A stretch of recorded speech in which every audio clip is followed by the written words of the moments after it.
ایک نوجوان جو بڑا گناہگار، بدکار، سیاہکار تھا کہ اسے اپنے رب تبارک و تعالی کی بارگاہ میں ایک سجدہ تک کرنے کی توفیق نہ تھی۔ جب اس کی موت کا وقت قریب آیا اور اپنی ماں کی گود میں سر رکھ کر کہنے لگا، اے ماں، جب مجھے موت آئے گی اور اپنے مرشد کے پاس جانا اور جا کر کہنا کہ میرا بیٹا کہہ رہا تھا کہ جب مجھے موت آئے گی اور میرا جنازہ آپ نے پڑھانا ہے۔ جب اس کی ماں نے یہ الفاظ اپنے بیٹے سے سنے اور بھاگتی ہوئی اپنے مرشد حسن بصری کے پاس گئی اور جا کر کہنے لگی کہ میرے بیٹے نے کہا تھا کہ جب مجھے موت آئے گی اور اپنے مرشد سے کہنا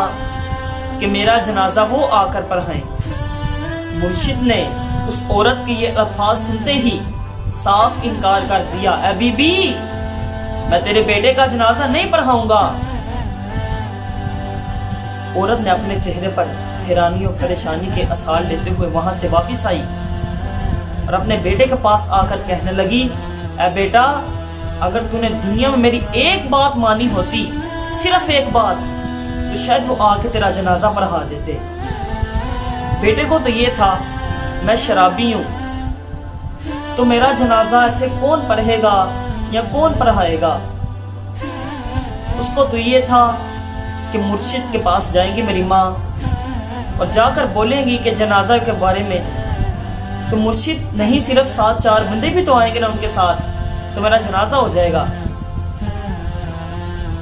اس بیٹے نے پھر اپنی ماں کی گود میں سر رکھا اور سر رکھ کر کہنے لگا، ماں،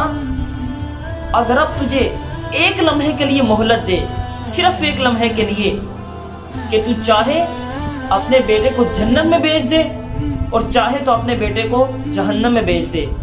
صرف ماں اب ایک لمحے کے لیے تجھے مہلت دے، تو کیا کرے گی؟ جب ماں نے الفاظ سنے تو ماں کہنے لگی، بیٹا، میں تو تجھے جنت میں بھیجوں گی۔ پھر اس نے یہ الفاظ دہرائے، پھر ماں نے یہی کہا، بیٹا،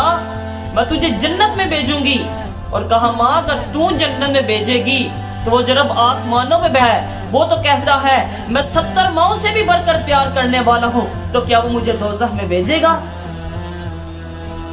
غور کرنے والی یہ بات ہے بھائیو